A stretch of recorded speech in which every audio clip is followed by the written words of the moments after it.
Hello, everyone, and welcome to Make It Mindful, the podcast that challenges outdated ideas in education and digs into what really moves learning forward.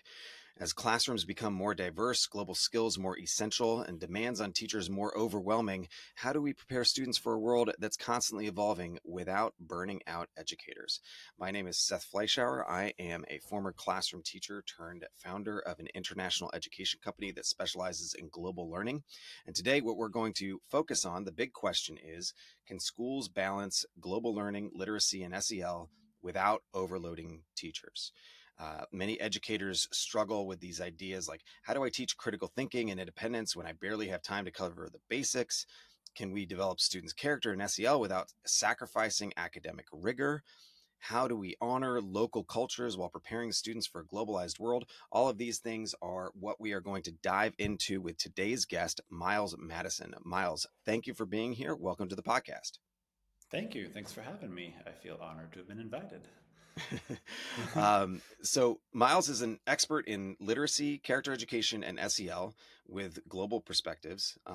Through his work with Aaron Kent Consulting and EffectiveClassrooms.org, he helps international schools develop strategies that empower both students and teachers without adding to their workload. I love the story of who you are and how you got to where you are, which is something that you shared with me the first time that we met here a couple months ago.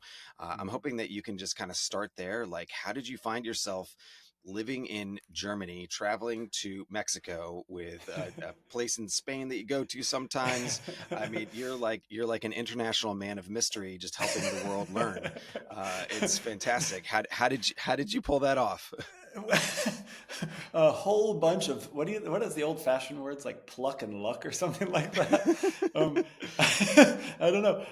Yeah, I mean, you know, dialing it backwards. So 28 now years ago, I mistakenly was pushed into the teaching field by a friend and colleague at the time. Thought I was gonna do environmental law, and while I was miserably studying for the LSAT and failed miserably, she was helping me, and she suggested that I apply to a program that did Teach for America, which was a program just uh, starting. It was 1997, and yeah, yeah. yeah, I and did so New York City teaching fellows, so I did you. similar thing, but yeah, just for New York City.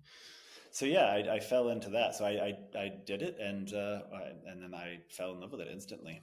Mm, And so I taught. I was actually, funny enough, I was placed in a fifth grade classroom, mm. and Me the too. other colleague that I was placed with was a female and placed in the kindergarten, and both of us cried, and we were like, "Can we please change?" Um, and they let us. No way, you Um, just swapped classes? yeah, I mean, it was Oakland. The principal's kind of like, if you're breathing and you're in a room, we're good. So, um, it's I terrible. taught there too, just in New York. Yeah. But anyway, and so yeah, so I started teaching kindergarten, and I just loved it. I stayed at my school 7 years, um, Wow. and yeah, and in that time, kind of developed my passion, love for early literacy. So Mm. I went to a postgraduate program. At Stanford, a 1 year program in early literacy development with a really focus on phonics. And this was kind of like right at the, I don't know, the beginning peaks of like whole language. And I was definitely not popular because I was like, they have to know the letters. Like, what's happening? Oh, Um, you weren't allowed to so say that back then. no, no. I was like secretly being like, it's an ah. Um, but I was really interested. So I kind of like I kind of went down the rabbit hole, and it still is like that. Fast forward to now, that is like a lot of what I do with Aaron Kent is that I'm kind of like the phonics guy.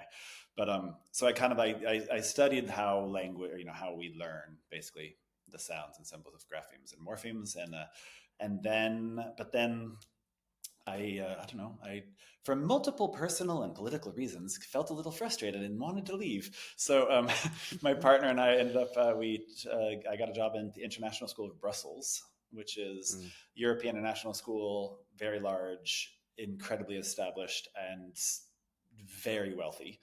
Um, and so I found myself on the opposite end of extremes, basically. Wow. And I had a lot of assumptions. I think when I went into that, I thought, well, I have a color printer in my room and a class size is limited to 14, and I have a full time assistant. So this is going to be easy.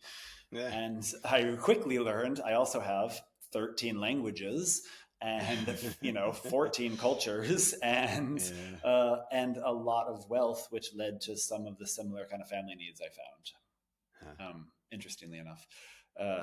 But so then I was there for 10 years, actually. So I stayed a really long time, and I developed in kind of leadership skills. I did coaching, and I developed and ran a mentoring program for the whole school for new and experienced teachers, and kind of kept that through line of literacy. But at the end of my time there, did a master's degree at the University of Birmingham in the UK, where it was focused on character education. So it was really about, it was a mass MED, but in character ed, which was their way of kind of saying, I mean, Mike Crassway would say everything that happens at school that's not academic, right? Which statistically is about like 70%. So things like how do we display and model discipline? How do we show our values? How do we transmit our values and like what we believe? And what are our cultural biases? And all of the stuff that happens at school that is like things like schedule setting, but it sets a tone, right? And anyway, so I got really involved in that. And when I finished that program, I then moved to Berlin, where I'm currently at. And I came to just teach. I was like, I just want to teach again. Like I had been doing so many other things.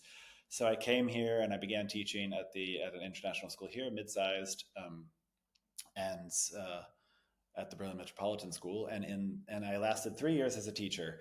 And then I couldn't help myself and ended up doing like social and emotional coordination. I worked with the counselors a lot, and we tried to develop a social and emotional program in-house in school. And I also was the literacy coach because I just can't help myself. So yeah, and that's it. And then 2 years ago, I stepped into this role with Aaron Kent Consulting, where I've been now 2 years. And with my literacy hat on, that's how I approached the work, that I have a specialty in early literacy development. And that's what Aaron Kent Consulting's focus is.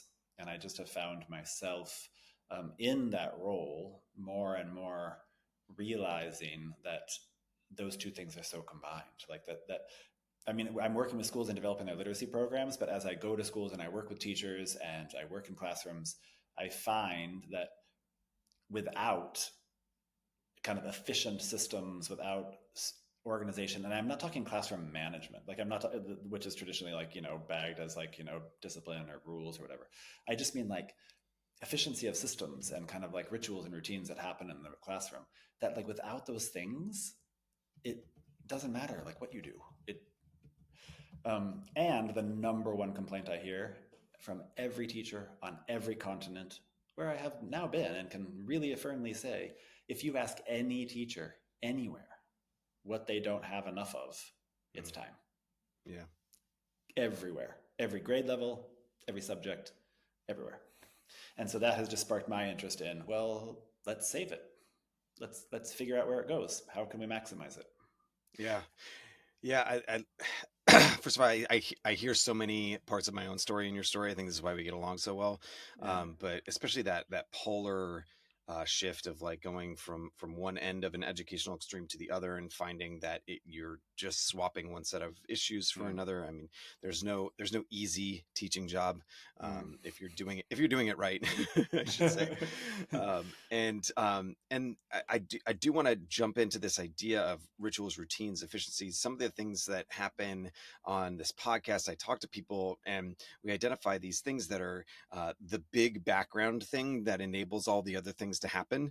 A lot of times it is about like emotional climate or like some executive functioning was one of these things that come up. But with you, the focus is rituals, routines, efficiency of systems. It's like they're kind of different ways of getting at the same thing, which is kind of a mindful approach to what you're doing, creating some more intentionality to all of your processes. But you have this tagline for administrators. What if you never heard your teachers say they don't have enough time? I love that. It's a great value prop.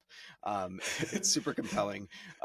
But I want to know, what are some specific strategies that you teach to help educators maximize their time while fostering deeper learning for students? How do you do what you do?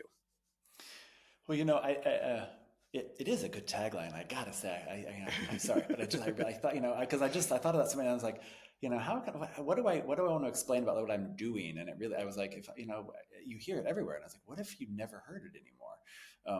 But I like get into the crux of it. Like, it is a bit facetious, but it really is true. And so as I've analyzed, or I've really, I don't know, as I've dug into thinking about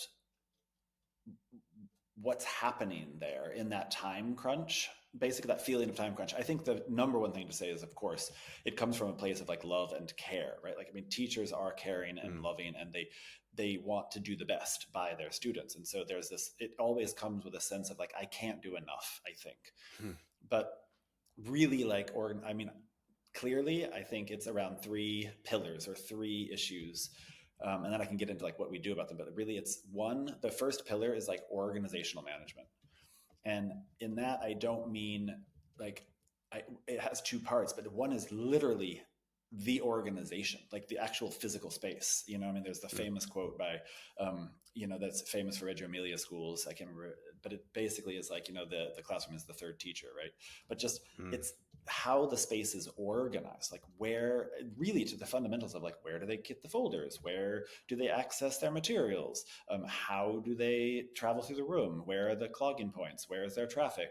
Um, and then the other side of organizational management is scheduling. It's just like, how do I schedule my days? How do I block out my time? How do I communicate that schedule to students? How do I organize my time?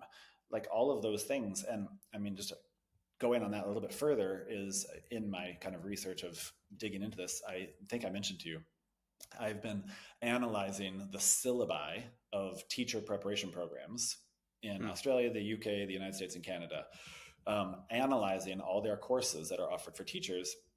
And I only selected universities that also have a degree program. So you can get a bachelor's or master's degree at these schools in organizational management. Like they actually, so they have courses. It's not like they have to make it up, but none of those syllabi have a course in organizational management for teachers. So Huh. there's like they have classroom management, which is a different thing, but they don't have like actual, you're going to organize 20 to 35 humans. Like, how do you do that well? And how do you organize your own time and you manage your own time?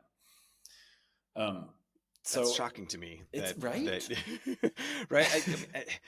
It's I love what you're talking about with this because like again mirrors my own experience. I had this moment where this woman named Dianthe came into my classroom and was like, "Oh no, this does not this does not look right," and I'm like, what do you mean? I know where everything is, and like I'm the Mm, kid. Like I when I was a kid, my room was a gigantic mess, but I knew where everything was, so it wasn't a mm-hmm, problem for me, right? Like my mm-hmm. parents would come and be like, "You don't even know where this is," and I'd be like, "Doink, it's right here," you know.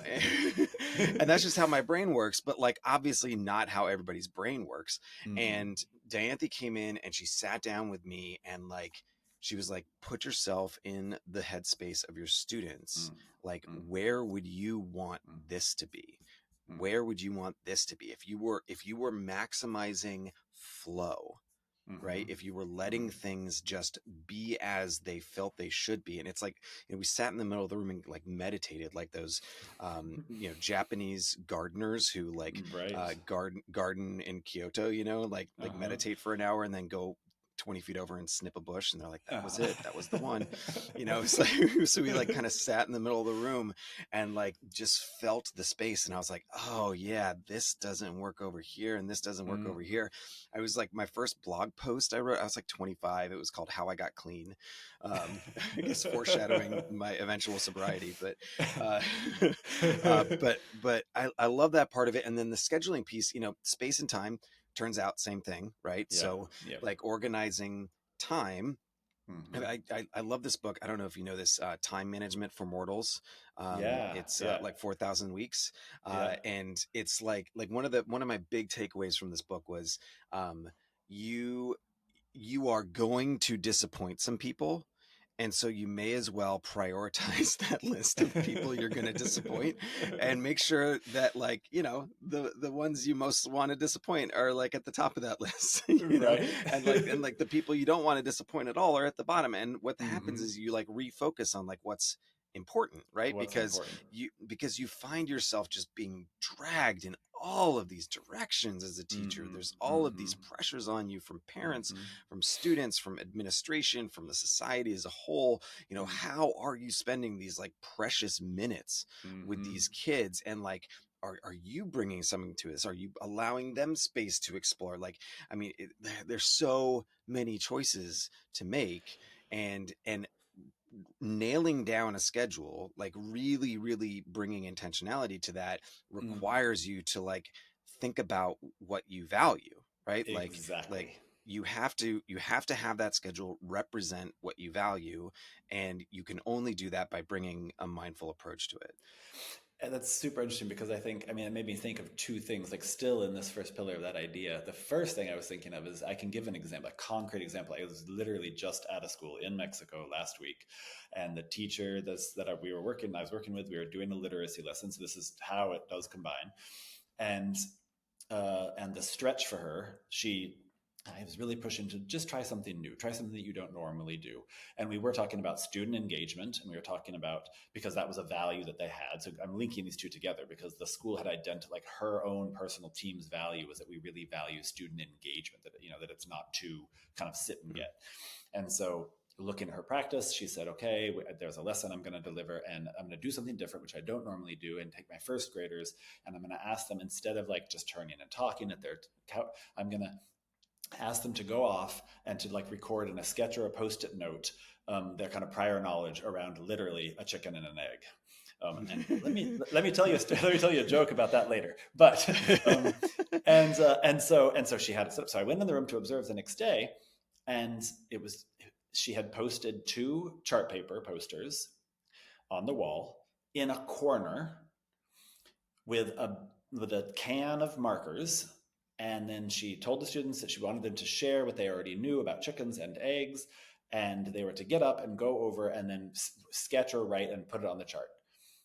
And so they did, 22 of them, and they were crowded into a corner. It was like, more traffic than like the LA freeway. They were bumping into each other. They were angry.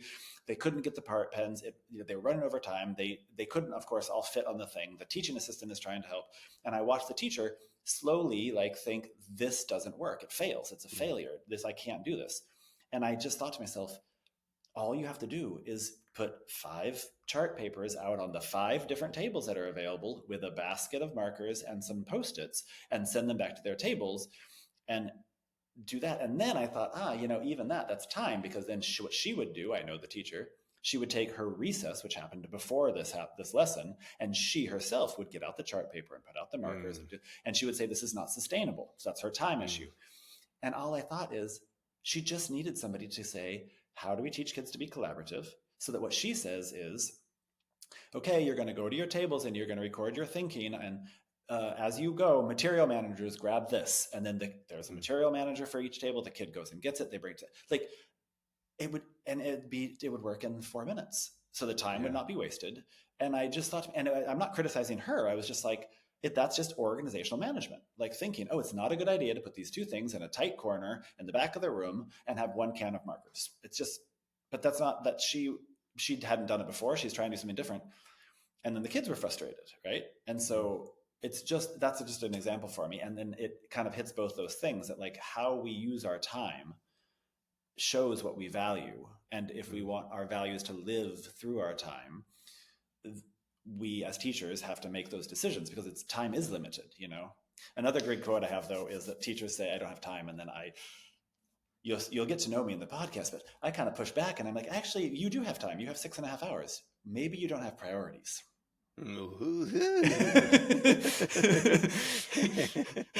Which doesn't always make me popular. Uh, Maybe you have some um, responsibility. maybe. Yeah, I mean that's such a tough exploration, right? Because then it's Right. like uh maybe I have made choices that Mm, are not serving my students. I mean, you mm, started it with that care piece, right? Like mm-hmm, so mm-hmm, much of this is about like the time and the care, like time and care go together because you care mm-hmm, so much about your students. mm-hmm, You want to give so much. And I do think that there is that, with the example of the teacher who didn't want to disseminate that work to the students, there's this give and take between I care for my students and I enable my students mm-hmm, to care for mm-hmm, themselves, right? mm-hmm, And I think mm-hmm, especially with like people who teach very young kids, mm-hmm, there's and for parents too, it's like, that's a constant conversation of Mm-hmm. like, what am I modeling for them? What do I just need to do for them?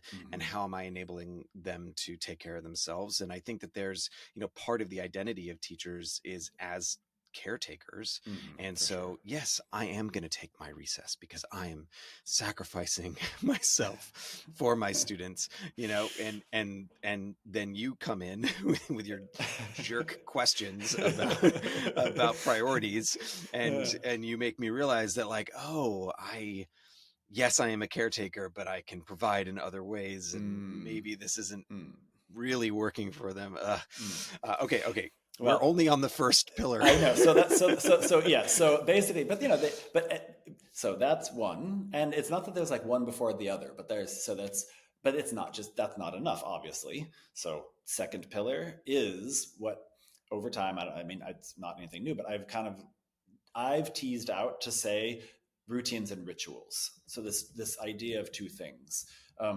And I guess to say previous, I should have said like if these three pillars are in place, is how the time will be saved. That's kind of my point. So Hmm. one, we can analyze, we can do time audits, we can do organizational, we can do classroom mapping, we can do that kind of thing. But that's just organizational management. And the second is this idea of routines and rituals. And for me, it's really important to tease out those two things because um, a routine is something that is a structured, consistent sequence of actions or behaviors that are established to like satisfy a specific task like within a day, right? You want them automatized. I mean, examples: how people enter the classroom, how materials are picked up, transitions between activities, etc. And those are the things, and they're essential, right? And because when those are in place, because it's automatized and it helps things run, it basically, for students, it reduces cognitive load. They don't have to think about, like, their cognitive load is freed to do the academic work because they don't have to, they're not like, what do I do next? It builds independence, which is what we say we want. And it supports like their own emotional security. Like the more it's that idea that like if they know exactly their routine, and this goes all the way to high school, right? If that predictability reduces anxiety, which like Hmm. fosters a sense of safety or comfort, right? Which is, we know, resonates. And for teachers, routines, they make it run more efficient, punked. It helps with just the classroom flow. And it also allows the teachers to reduce their cognitive load to focus on teaching. Right? They spend more cognitive load on instruction. And I used to think, and that's a lot around classroom management. I said, but it's different than a ritual. And so this, like, teasing these out, and I ask people always come to me, they're like, yeah, but is this a ritual or is it a routine? And I'm like, okay, chicken, egg. Like, but a ritual is like these meaningful, Yeah. intentional practices that reinforce a sense of community or belonging, right? It's like they serve a purpose in the classroom, but the purpose that's served is less about this automaticity of efficiency and more about like emotional, like fostering connection, shared values, transmission of Hmm. values.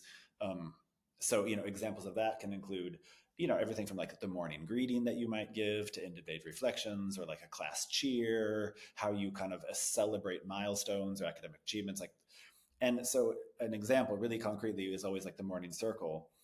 Hmm. A routine is the students know, they come in the door, they look at the schedule, they sit on the carpet either in their particular place or in a certain, like they know how to sit, they sit in a circle, and they know that their colleague has to sit next to them touching their knee, whatever. That's routinized. Don't think about it. Just that this is what we do. But then once we're in our circle and we have a particular like funny morning way to say hi to each other, or we celebrate the cultures in our room by everybody learning to say hello in all of the languages that we speak, and then the teacher pointing to one or pointing to a student and he says "Dzień dobry," and then we all say it. That's a ritual, right?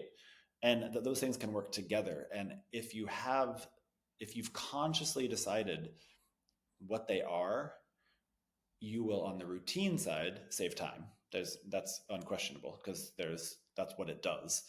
And on the ritual side, you will be transmitting your values and transmitting the values of the school or of the culture that you're in or of the community of learners that you have. And those things for the students fosters emotional connection, it strengthens the community, and it promotes mindfulness, right? Like Yeah. they are the structured opportunities for students to pause, reflect, reset, self-regulate, etc. Yeah, I love the idea of rituals versus routines. Rituals are routines plus meaning. I think the last Mm, time we talked, I suggested metaphor was mm, part of it. Like there is an act that carries meaning that goes beyond the simple routine of what you're doing, mm-hmm, and that meaning contributes to the building of the culture, the building of the community. And we see these these rituals. There's a lot of mm-hmm. overlap, Of but course. we see these everywhere, right? And the Mm-hmm, thing is that any routine can become a ritual, I mm-hmm, think, right? mm-hmm, Because like I think about like bringing an extra level of mindfulness to like how I do the dishes, right? Like I can just throw all those things in the dishwasher, or I mm-hmm, can like wax on wax off with them, and mm-hmm, like try to like mm-hmm, bring a little bit of like being in the moment and mm-hmm, scraping it in a certain way, getting a perfect circle, like setting it down with minimal clanking, like that kind of mm-hmm, stuff. mm-hmm. And then all of a sudden that routine has meaning for me, and it's become more of a ritual. Totally. I love that. Okay, so we've got organizational management, not just physical space, but also time and scheduling. We've got routines and rituals. What's the third pillar? Collaborative learning. Okay. um, which uh, so yeah, like if we have this organization in place, we have our routines and our rituals set up, then the third pillar would be, what do we do to foster collaboration among students? And and this is still under, for me, the umbrella of efficiency, right? Like that is still, and that, for I think, is maybe something different. I mean, I've done a lot of work in kind of the SEL realm, and it's great work, and it is that. But to me, I want, like, for teachers, I think it's an easier ask, or it's somehow clear if you say, the more you're able to foster successful collaboration among students, the more time you will save, Hmm. because in the end you will enhance engagement, you will support, it'll be easier to support differentiation, it prepares for the real world skills that we're focused on, and it allows for more to be happening at the same time, because you are alone and you don't have enough. And I think that the reason my kind of gut lies in why it doesn't happen necessarily, or why it's easier to say, like, we're going to have an SEL program, say, as opposed to, what does it mean to foster collaboration with students? And by collaboration, I don't just mean like, okay, now go do group work. I mean, like, how are we teaching it? And because I think I have some guesses, I think that collaboration as a concept for teachers to get that really clearly set up is, they themselves, or we humans, but particularly maybe teachers, they don't know, or they don't have strong collaboration skills. And again, with my slightly facetious hat on, I might say, like, and I do work with teachers, and so I use this all the time. I'm like, okay, so ready? You're in your team. You're a grade level team of teachers. There's 7 of you. You have a team. You're going to see each other all the time. You get together on your weekly meetings. You have a task. Do your planning, do your grading, do your scoring, do your whatever. And so you have a goal in mind. You have somebody that puts you there, administration, whatever. And then they say, now work together. And then I just stop and say, and how well does that go? Let's talk about that. Right? Like, and then I try to make that, and yet you do it with students. You say, okay, now off you get, you fourth graders, and I'd like you to go work with 4 people, and it doesn't go well. And then you say, these kids don't know how to work together. And I'm like, but do you? Um, and I think one is that, and I think also that sometimes teachers think that it's difficult to teach explicitly collaboration skills, because they're kind of, it's vague, or they're not actionable, right? It's not so concrete.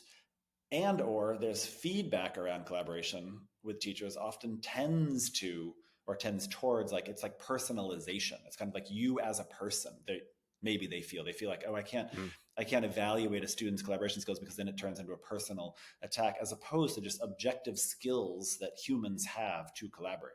So the work I do around that is really like, I have developed, not just, it's not just math, but like I have developed what I think is a very clear, concrete set of standards and skills for collaborative work that is action oriented, action driven, verb first, that you can observe clearly. So like, if one of them is how, a collaboration requires effective communication. So how do I collaborate effectively, or how do I communicate effectively in my group? And then you can break that down and say, like, really basic: make eye contact, repeat your colleagues or your peers, or rephrase their statement. Disagree with these sentence stems. Do you know what I mean? Like, you can break it down really clearly, which I think alleviates some anxiety in teachers to say, and that goes back to how do we do this all? How do we save time? Because you can be doing that while delivering instruction, is my point. Like, if your learning intention is, I'm a 5th grade teacher and we're going to study character traits in a novel, at the same time, you can do that and say, my second goal, my second objective for this lesson is we're going to practice paraphrasing our partner's analysis of their character. And then I do 2 things at once, and be clear with the kids. Like, you're telling them we're doing this and you're doing this. And the more you do that, the more you foster those skills, they will be able to then, if you say, now go work together for the 4 of you and read this text and have a book club, which is a very common 4th to 8th grade task that goes horridly wrong, they might have the collaboration skills, which would make it be more efficient. Does that make sense? Yeah. I mean, my question though is, who has time for that? Yeah. Just kidding. Because I was about to jump on it. I was about to be like, oh, no, but you see, go slow to go fast. Like, if you spend the time in the beginning, it's going to go faster later. Yeah. And that's, I think that's part of the hard sell, right? Is that like, it is an investment, right? Like, in order to be able to get there, wherever there is, whether it's a solid set of classroom routines or a room that is perfectly designed for students to flow through it, or teaching collaborative work skills, like, there is investment up front. And a lot of teachers, get locked into their routines. This is how they've done it every year for this many years, that type of thing. And it can be scary, right? It can be scary to try something new, and especially at the beginning of the year, and hope that it works. You know how critical that time is. I do want to back up a little bit though. You said effective communication is one of these collaborative work skills. What are some of the other explicit, observable collaborative work skills that you teach there?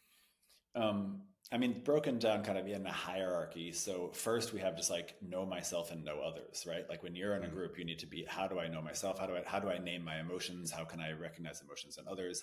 So like, an actionable skill that you could say in that is like can, right? Starting with an action verb, or name emotions as they arise.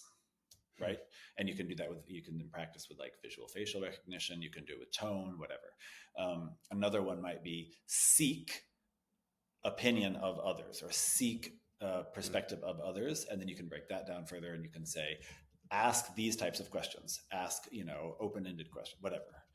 So, but first it's that, then it's, once let's pretend we know each other and know ourselves, then we have effective communication. Check.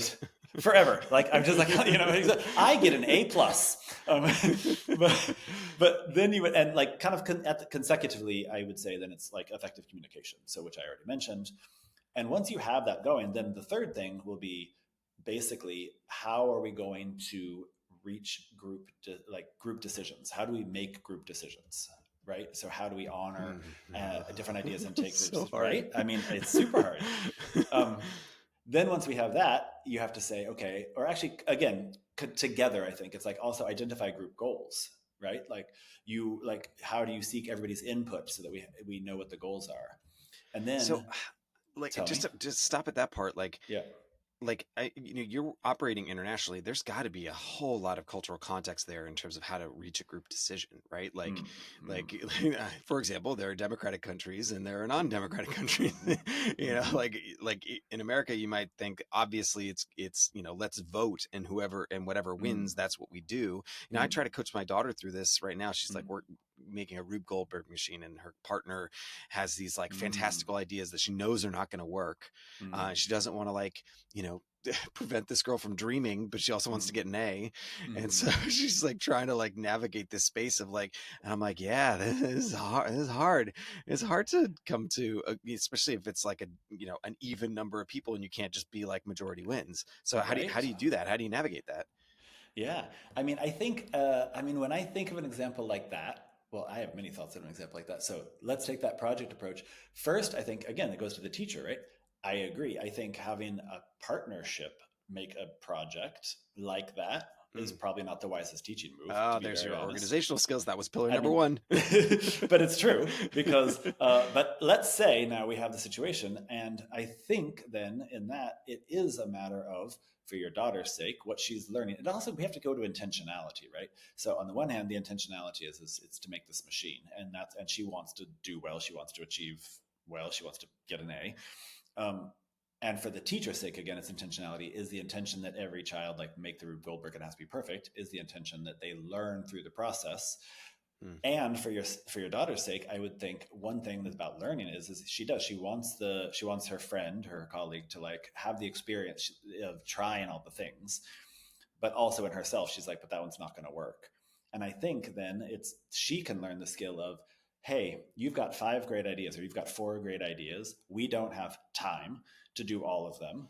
So I think these two would be best, and here's why. So your daughter's learning how to state her opinion clearly and do it without mm, insulting somebody. And then she says, here's why I think we should do these two, because these two might not work because of this, this, and this. Can we try only these two? Are you okay with that? The other girl is going to have to learn how compromise. She's going to hear something that she doesn't like to hear. She's going to hear ideas that she is not happy with.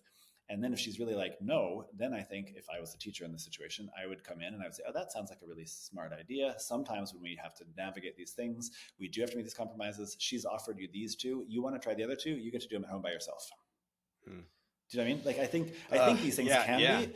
It's just that, like, but also There's going back just to the thing about so culture, much tough stuff in there. It's like I mean, adults can't do this, right? right? Right? Like, there's just so many feelings. It's But hard.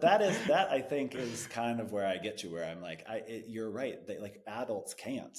So let's get better at it ourselves, and then like Mm, let's help them so that adults that get, like, just like we say, like we want them to be X, Y, and Z. Like, yeah. yeah. So And, if they could learn it when they are adults, and it's also where school is at, right? Like we know so yeah. much. Oh, knowledge doesn't matter anymore. Like they're gonna AI themselves out of the world, whatever.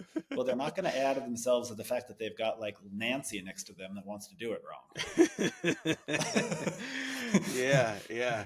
It's funny because I feel like elementary school teachers especially, but teachers in general, they can become better people because they're forced to teach these Mm, foundational skills that maybe they didn't learn the first time around.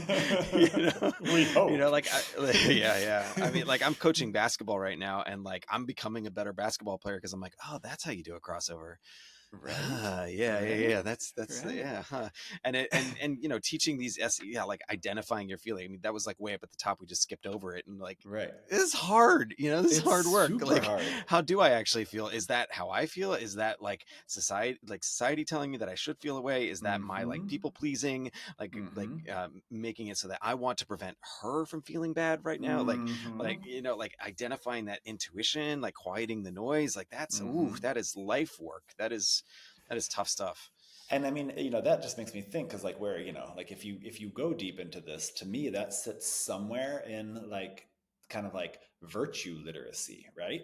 Like, because that's this idea of, I mean, really, like you could go like, kind of the Aristotelian, what is it, the phronesis or whatever, kind of like practical wisdom, right? Like, which Huh. is like the ability to like navigate, you know, I don't know, complex cultural differences or cultural things that come up in situations that are complex, and to be able to make sound judgment based on Yeah. virtue.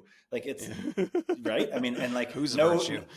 exactly. That's the point. Like, but I think like the more I don't know, like, I think there's something in it that gets lost in school a bit. Like when the academics only come first in Mm, any setting. So in a middle school classroom of math, and they're working, the teacher says, work together on this problem. I mean, I don't think a middle school teacher, has to think about phronesis at the time, but I think what they should be thinking is, just as they would think, what are the barriers to comprehension of the math problem? What are the barriers to comprehension of the social setting that they're in? And how can I help students be more mindful of what it takes to work together? Because again, as we hear all the time, like there's less about knowing, and it's all these like 21st century skills, globally minded individuals, but like, well, then that's the lesson. That's the lesson. The lesson is when the student is having it. And I think the more you thought, and so they all go together. So the more you've thought organizationally, the more you thought about your time, the more you set up routines in the classroom and rituals for how kids communicate together, the easier it will be to have the collaboration happen. And the more you focus on those collaboration skills, they might develop their own ritual. As you said, something that was routinized might become a ritual, which then feeds back into, and now I have more time on my organizational schedule to do this type of work. Like it's kind of like twisted together. Yeah. And it's funny because, here we are 40 minutes into the podcast. We said literacy, I think, in minute number 1. We haven't talked about it since then. But the whole point of this is that you do all these things, and then whether it be literacy, whether it be some other core academic subject you're trying to achieve, this enables you to reach your goals, whatever they are. And I love that part of it. We talked about ritual, and I want to share a ritual that I used to do with my third graders in in Manhattan. We had a closing meeting on Fridays. We would, and I want you to do this too, and I want all my listeners to do this too. Okay. So it's Friday afternoon, and we think about our weekend, and we think about a goal or a hope or a dream, something that we want to happen in the universe, and then we whisper it into our closed palms, right? So you have your palms with like a little bit of air in between them, and so everybody do this. Put up your palms, and whisper into your palms. Just take a moment to do that. Your hopes and dreams.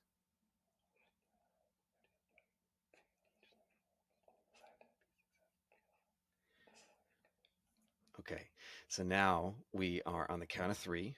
We are going to release our hopes and dreams into the universe. Okay. 1, 2, 3. Open your hands. And that moment when 25 kids all open up their hands and let their hopes and dreams, like, you can feel it. It is visceral, right? And it's also my go-to wedding speech ritual, right? Because it's like we're whispering hopes and dreams for the bride and groom, right? For the married couple. And I've done that. I did that on my own wedding, and it is such an amazing feeling to know that all of that like positivity is being released in such a condensed space. And it's so I wanted to do that. I hope listeners at home take that with you. It is beautiful. It's an awesome ritual. Well, Miles, thank you so much for being here. Where can our listeners find you and your work on the internet? So they can go to effectiveclassrooms.org.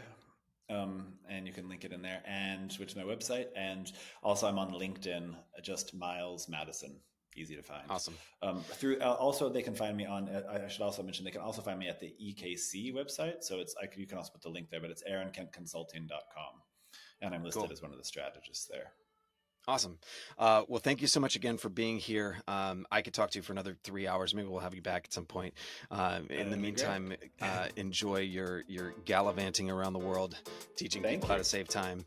We're going to see about it. I got to work on it still too. Yeah, of course. For our listeners, if you want to support the podcast, please do leave a rating, follow us, write a review, tell a friend. Thank you as always to our editor, Lucas Salazar. And remember, if you want to bring positive change to education, you must first make it mindful. See you next time.